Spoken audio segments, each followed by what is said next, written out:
আমাকে আজকে একজনের মোবাইল করে যে রাসূল ইসলাম শাফাত করবে এবং তার উসিলায় আমরা সব মাপ পেয়ে যাব। আমাকে মোবাইল করে, হুজুর এই কথা বলছে, এখন এটা কেমন কথা হলো? এগুলো সব কোরআনে ফয়সালা আছে।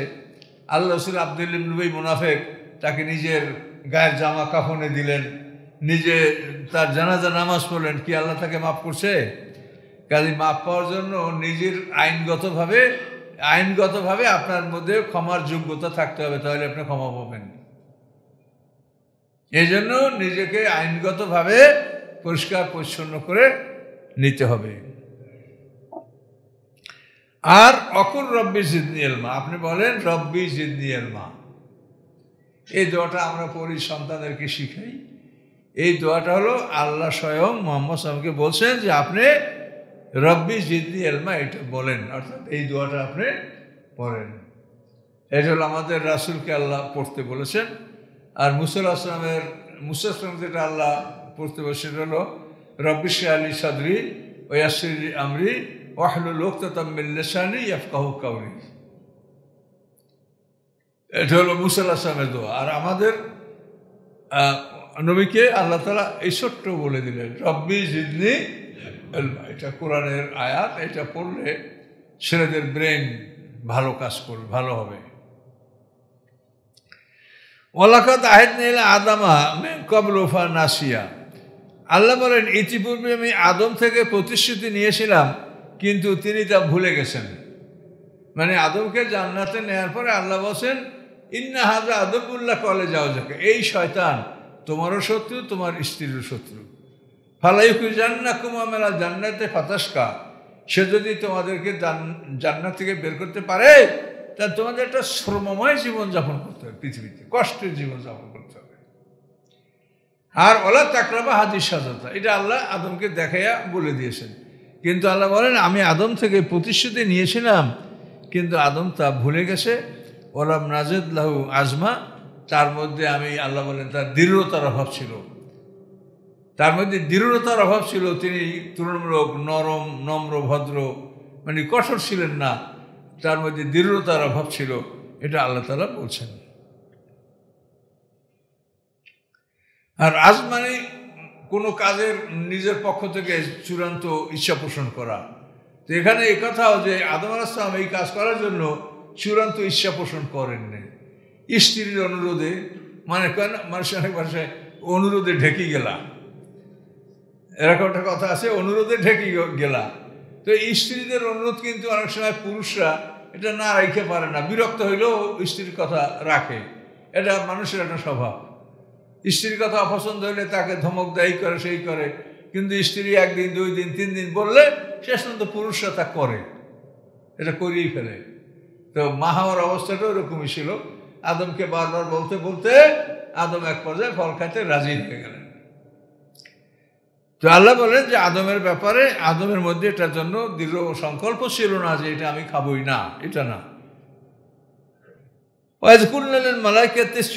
আদমা ফাসাজাদু, আল্লাহ বলেন যখন আমি ফেরেশতাদেরকে বলছিলাম যে আদমকে সেজদা করো, ফাসাজাদু, তারা সেজদা করলো, ইল্লা ইবলিসা আবা, ইবলিস ছাড়া, এবং সে অস্বীকার করলো। ইবলিস ছাড়া সবাই সেজদা করলো কিন্তু ইবলিস অস্বীকার করলো। ইবলিস যদিও ফেরেশতাদের দলভুক্ত নয়, সৃষ্টিগতভাবে ইবলিস হলো জিন জাতির থেকে, আর এরা হলো নূরের তৈরি, আর এরা হলো আগুনের তৈরি। কিন্তু তার ইবাদতের কারণে আল্লাহ তাআলা তাকে ফেরেশতার মর্যাদা দান করেছিলেন ইবলিসকে, সেই জন্য সে ফেরেশতাদের মধ্যেই থাকতো। তার লালন পালন সবই ফেরেশতাদের মধ্যে হয়েছে। তাফসীরে বলা আছে আদম সৃষ্টির সময় ইবলিসের ইবাদতের বয়স হয়েছিল 2,40,000 বছর। এত আগের থেকেই সে ফেরেশতাদের সাথে তার ওঠা বসা চলাফেরা।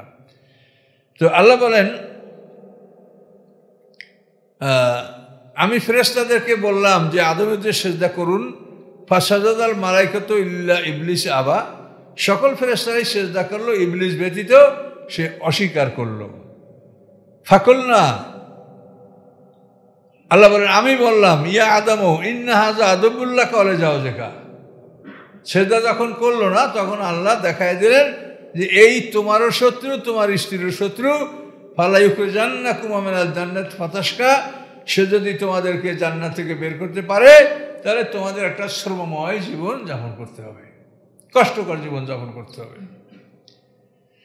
ইন্নালাকা আল্লাহ তাজুয়া ফিহা ওয়ালা তারা, তোমার জন্য এখানে তুমি ক্ষুধার্তও হবে না এবং তুমি বিবস্ত্রও হবে না, সর্বদা তোমার পোশাক থাকবে এবং তুমি ক্ষুধার্ত হবে না, সর্বদা তোমার জন্য খাদ্য সরবরাহ থাকবে নিয়মিত। ওয়াইন্নাকা লা তাজমাউ ফিহা ওয়ালা তাদহা, নিশ্চয়ই তুমি এখানে পিপাসায় কষ্ট পাবে না এবং রৌদ্রের তাপেও কষ্ট পাবে না। জান্নাতে এভাবে তুমি সুখেই থাকবে, রৌদ্রের তাপ তোমার গায়ে লাগবে না, তুমি তৃষ্ণার্ত হবে না, পিপাসা তোমাকে কষ্ট দিবে না। এভাবে আল্লাহ তাআলা আদমকে বুঝাই দিলেন যে তোমরা এখানে থাকো।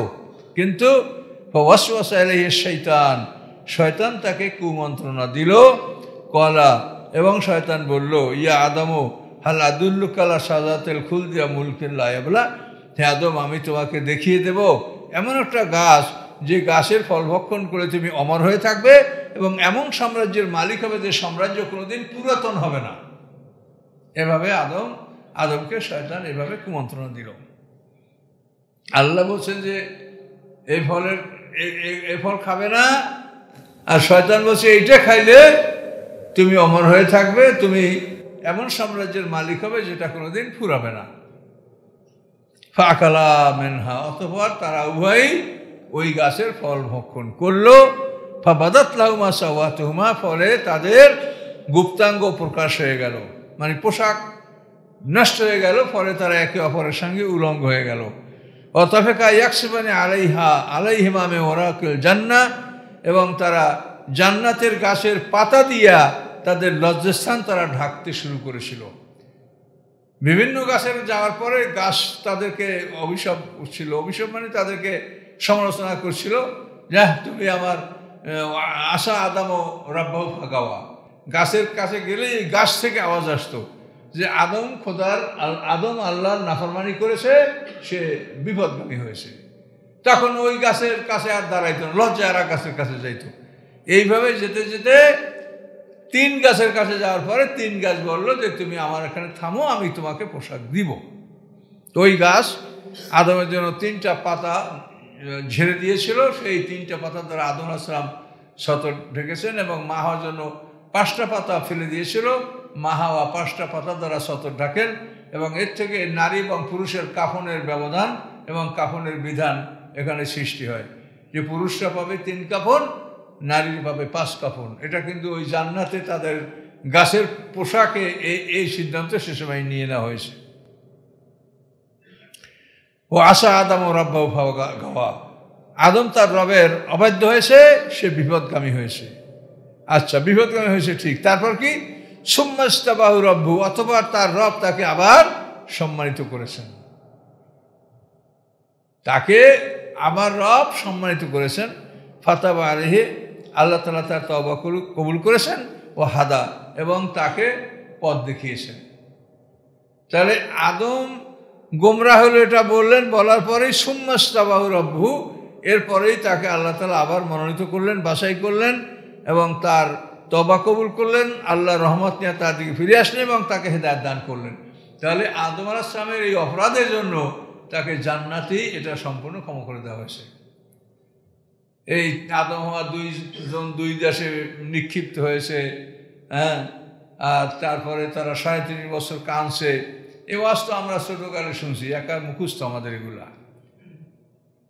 তো এখন দেখি যে এর কোনো অস্তিত্ব এগুলো পাওয়া যাচ্ছে না, এবং এগুলো বিবেক কোনোদিন অ্যালাউ করে না যে 2টা মানুষ পৃথিবীতে মোট, আদম আর হাওয়া, এই স্মরণদ্বীপ কোথায় শ্রীলঙ্কা আর কোথায় জেদ্দা, একজন মহিলাকে আল্লাহ তাআলা এরকম অসহায় অবস্থায় তাকে ছেড়ে দিবেন, এটা কি সম্ভব?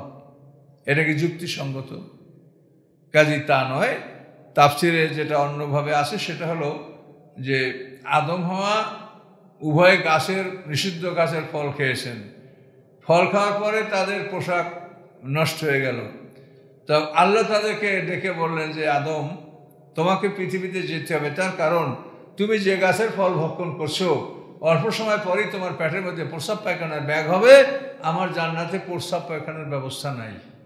এই জন্য তাদেরকে জান্নাত থেকে বহিষ্কারের আদেশ দেওয়া হয়েছে, এবং জিবরিল আমিন সাথে করে নিয়ে এসে তাদেরকে আরাফাত ময়দানে জাবাল রহমাতে, ওখানেই তিনি জিবরিল আমিনের সহযোগিতায় তারা মা হাওয়া এবং আদম ওখানে আসছেন।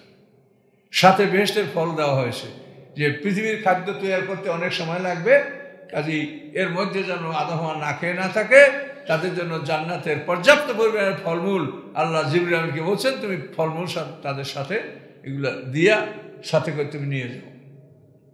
তাহলে আদমের জান্নাত থেকে বের হওয়ার কারণ কোনো অপরাধ নয়, কারণ হলো যে তার প্রস্রাব পায়খানা ব্যাগ হবে, এখানে প্রস্রাবখানার ব্যবস্থা নাই। কোন বক্তা সাহেবরা ওয়াজ করেন যে বাবা আদম অপরাধ করছে সেই ভোগে আমরা ভুগছি, এটা তওবা করা উচিত, কখনো এটা না। আল্লাহ বলেন আল্লাহ তাজিরু ওয়াজরাতুন বিজরা উখরা, কেউ একে অপরের বোঝা বহন করবে না, যার বোঝা তাকেই বহন করতে হবে। তা আদমের যে অপরাধ সেটার ভোগ সেই ভোগ করছেন, সেটা হলো তিনি যদি ওই গাছের ফল না খেতেন তাহলে আল্লাহ তাকে নিয়ে আসেন বেড়াতে, বেড়ানো হয়ে যাওয়ার পরেই তাকে আবার আল্লাহ তাআলা পৌঁছেই দেবেন যথা জায়গায়, যথার্থ, এটাই তো ছিল ঠিক। কিন্তু সে এমন সময় ফল খেয়ে বসছে যে আদম আলাইহিস সালামের নির্ধারিত সময় পর্যন্ত জান্নাতে থাকা তার ভাগ্যে জোটে নেই। এই অপরাধটা, তার পাপের শাস্তি বা তার ভুলের শাস্তি, এটাই আদমকে ভোগ করতে হয়েছে। তার শাস্তি আমরা কেউ ভোগ করছি না, আমরা আমাদের কর্মফল এটা আমরা ভোগ করব। তো এখানে আমরা এই আয়াতে স্পষ্ট দেখতে পেয়েছি যে আদম আলাইহিস সালাম তিনি জান্নাতি সম্মানিত হয়েছেন, জান্নাতি তার তওবা কবুল করা হয়েছে এবং তাকে জিবরাইলের মাধ্যমে সসম্মানে পৃথিবীতে পাঠিয়ে দেওয়া হয়েছে। তাদেরকে তো আল্লাহ তাআলা কষ্ট দেওয়ার জন্য নেই। এটা হলো একটা মেয়েরাজ, যেমন আল্লাহ রসুলের একটা সম্মানিত ভ্রমণ আকাশে, ইব্রাহিম আলাইহিস সালাম মেয়েরাজ, মুসা আলাইহিস সালাম মেয়েরাজ, এগুলো সব সম্মানিত অনুষ্ঠান। এখানে কাউকে আল্লাহ তাআলা অপমান করবেন এটা কল্পনা করা যায় না, যে সে মেহমানকে ডেকে তাকে অপমান করবে, এটা অসম্ভব ব্যাপার।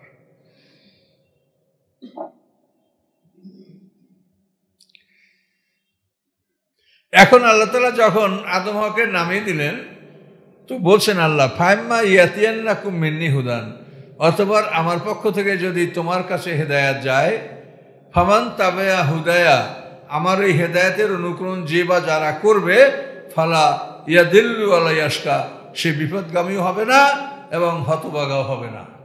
এটা আল্লাহ বলে দিলেন যে পৃথিবী তোমরা যাচ্ছ, আমার পক্ষ থেকে তোমাদের কাছে হেদায়াত যাবে, এই হেদায়াতের অনুকরণ যারা করবে তারা পথহারাও হবে না এবং হতভাগাও হবে না, তারা হবে সৌভাগ্যবান, তারা জান্নাতের অধিকারী হবে।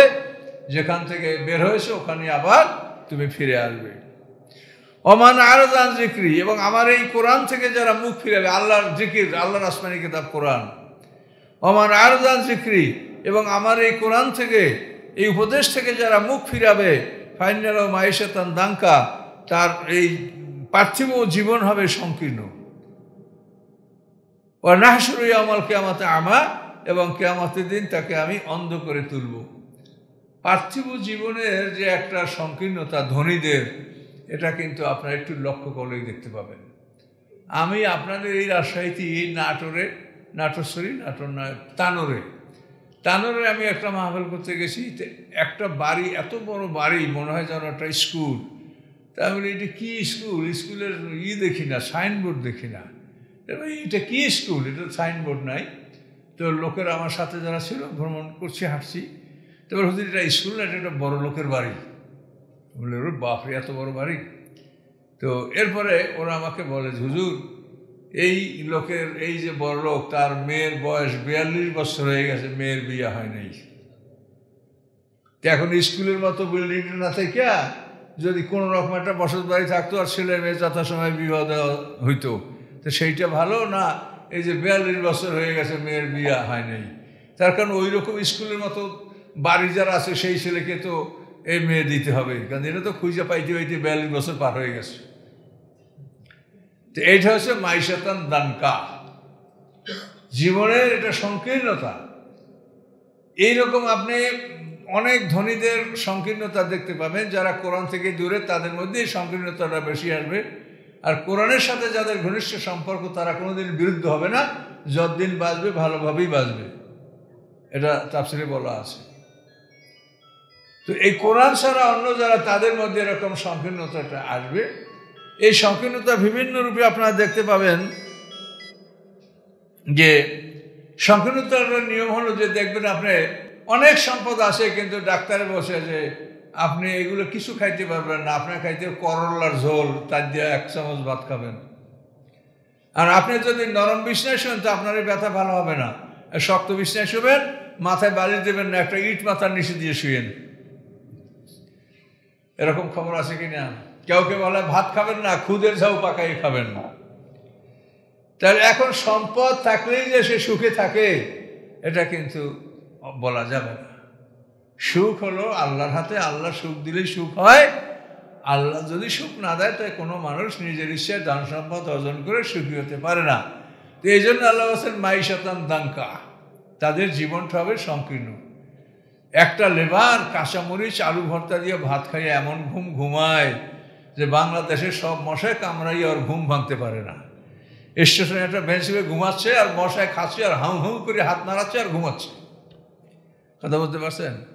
আর বড় লোক কত সুন্দর বিছনায় শুইছে, কিন্তু ঘুমের ট্যাবলেট না খাইলে ঘুম হচ্ছে না। তো এগুলোর নাম হচ্ছে মাইশাতান দাঙ্কা। আল্লাহ বলেন আমি অনেকের সম্পদ থাকা সত্ত্বেও আল্লাহর কোরআন থেকে যারা বিমুখ থাকে তাদের জীবন আমি সংকীর্ণ করে দেই, আর হাসরের ময়দানে আমি তাকে অন্ধ করে তুলব।